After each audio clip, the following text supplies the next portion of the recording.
Assalamualaikum warahmatullahi wabarakatuh. Perkenalkan, nama saya Fenai Septiani dari kelas manajemen 22A dengan NPM 22411033. Pada kesempatan kali ini, izinkan saya menjelaskan materi ukuran pemusatan data tunggal. Ukuran pemusatan data tunggal. Ukuran pemusatan data tunggal adalah ukuran pemusatan data yang digunakan untuk data yang bersifat tunggal, yaitu data yang hanya memiliki satu nilai. Ukuran pemusatan data tunggal yang paling umum digunakan adalah rata-rata MEAN. Rata-rata dihitung dengan menjumlahkan semua data dan membaginya dengan jumlah data. Rumus rata-rata adalah sebagai berikut. Rata-rata sama dengan MEAN X dalam tutup kurung dibagi N, dengan X dengan keterangannya X adalah data tunggal, E adalah simbol penjumlahan, N adalah jumlah data. Pemilihan ukuran pemusatan data tunggal yang tepat bergantung pada karakteristik data yang akan dianalisis. Jika data bersifat simetris, maka rata-rata, median, dengan modus akan memiliki nilai yang sama.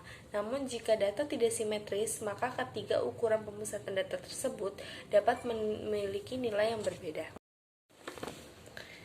Perbedaan antara MEAN, median, modus. MEAN adalah ukuran pemusatan data yang paling umum digunakan. MEAN dihitung dengan menjumlahkan semua nilai data dan membaginya dengan jumlah data. MEAN mewakili nilai rata-rata dari sekumpulan data. Median adalah ukuran pemusatan data yang tidak terpengaruh oleh nilai ekstrim. Median dihitung dengan mencari nilai tengah dari sekumpulan data yang diurutkan dari terkecil hingga terbesar. Median mewakili nilai tengah dari sekumpulan data.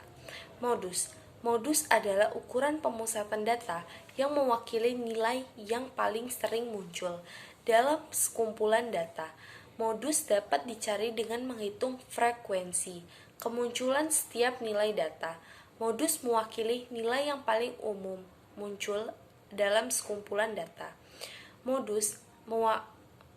Berikut adalah beberapa contoh penerapan MEAN, median, dan modus. MEAN dapat digunakan untuk menghitung rata-rata nilai ujian siswa.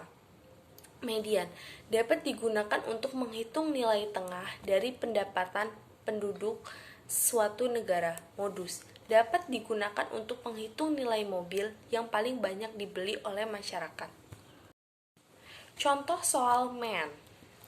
Pada data nilai ulangan matematika siswa kelas 7A diperoleh data sebagai berikut: 7, 8, 8, 9, 4, 3, 7, 9, 5, 7, 6, 5, 6. Hitunglah MEAN dari data tersebut. Penyelesaian. Jumlah data sama dengan 13. MEAN 7 tambah 8 tambah 8 tambah 9 tambah 4 tambah 3 tambah 7 tambah 9 tambah 5 tambah 7 tambah 6 tambah 5 tambah 6 dibagi 13. MEAN-nya sama dengan 7. Adi, MEAN dari data tersebut adalah 7. Contoh soal median. Data tinggi badan 8 atlet basket adalah sebagai berikut: 180, 185, 185, 187, 192, 195, 195, 198. Hitunglah median dari data tersebut. Penyelesaian. Data tersebut dapat diurutkan dari terkecil hingga terbesar sebagai berikut: 180, 185, 185, 187, 192, 195, 195, 198. Karena jumlah data genap yaitu 8, maka mediannya adalah rata-rata dari keempat dan data kelima. Median 187 ditambah 192 dibagi 2. Mediannya 189,5. Jadi median dari data tersebut adalah 189,5. Contoh soal modus. Data jumlah telur yang dihasilkan oleh ayam adalah sebagai berikut: 10, 11, 11, 11, 12, 12, 12, 12, 12, 13, 13. Hitunglah modus dari data tersebut. Penyelesaian. Data tersebut dapat diurutkan dari terkecil hingga ke terbesar sebagai berikut. 10, 11, 11, 11, 12, 12, 12, 12, 13, 13. Dari data tersebut, tampak bahwa nilai 12 muncul sebanyak 4 kali, sedangkan nilai lainnya hanya muncul sebanyak 1 kali. Oleh karena itu, modus dari data tersebut adalah 12. Mean, median, modus adalah ukuran pemusatan data. Mean adalah rata-rata dari data. Median adalah nilai tengah dari data setelah data diurutkan dari terkecil ke terbesar, dan modus adalah nilai yang paling sering muncul dalam data. Pada contoh soal mean, data dijumlahkan terlebih dahulu, kemudian dibagi dengan jumlah data. Pada contoh soal median, data diurutkan terlebih dahulu, kemudian nilai tengahnya diambil. Pada contoh soal modus, data diurutkan terlebih dahulu, kemudian nilai yang paling sering muncul dihitung jumlahnya. Kuartil. Kuartil adalah ukuran letak data yang membagi data yang sudah diurutkan menjadi 4 bagian yang sama, yaitu kuartil terdiri dari tiga bagian, yaitu kuartil pertama Q1 adalah nilai tengah antara nilai terkecil dan median dari kelompok data. Kuartil kedua Q2 adalah nilai tengah dari seluruh data. Kuartil ketiga Q3 adalah nilai tengah antara median dan nilai terbesar dari kelompok data. Untuk menentukan kuartil, data tersebut dahulu perlu diurutkan dari nilai terkecil hingga ke terbesar. Contoh soal kuartil. Data nilai matematika siswa kelas 7A adalah sebagai berikut. 7, 8, 8, 9, 4, 3, 7, 9, 5, 7, 6, 5, 6. Urutkan data-data tersebut dari terkecil hingga ke terbesar. 3, 4, 5, 6, 6, 7, 7, 7, 8, 8, 9, 9. Hitunglah nilai kuartil pertama, kuartil kedua, dan kuartil ketiga. Kuartil pertama, Q1 sama dengan 3 tambah 4 dibagi 2, 3,5. Kuartil kedua, Q2, 6 tambah 7 dibagi 2 sama dengan 6,5. Kuartil ketiga, Q3, 8 tambah 9 dibagi 2 sama dengan 8,5. Jadi kuartil pertama, kuartil kedua, dan kuartil ketiga dari data tersebut adalah 3,5, 6,5, dan 8,5.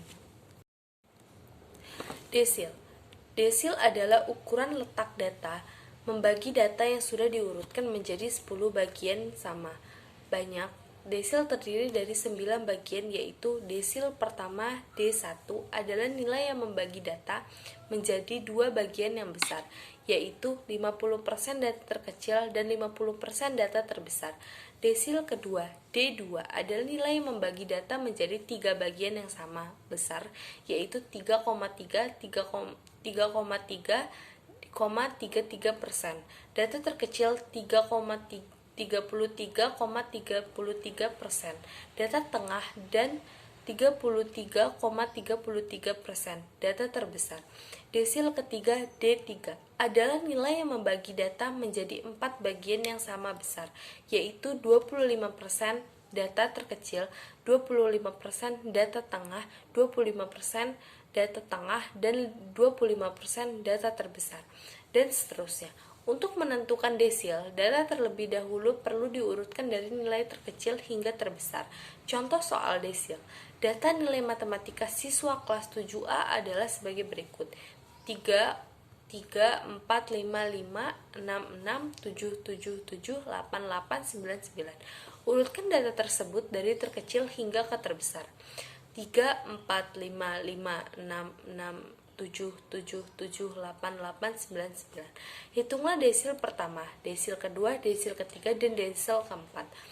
Desil pertama D1, 3 tambah 4 bagi 2, 3,5. Desil kedua D2, 5 tambah 6 bagi 2, 5,5. Desil ketiga D3, 6 tambah 7 bagi 2, 6,5. Desil keempat D4, 7 tambah 8 bagi 2 sama dengan 7,5.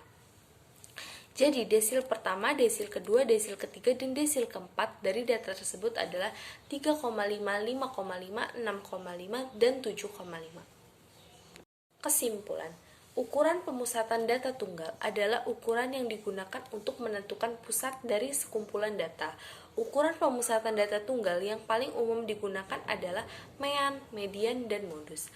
Mean adalah rata-rata dari data.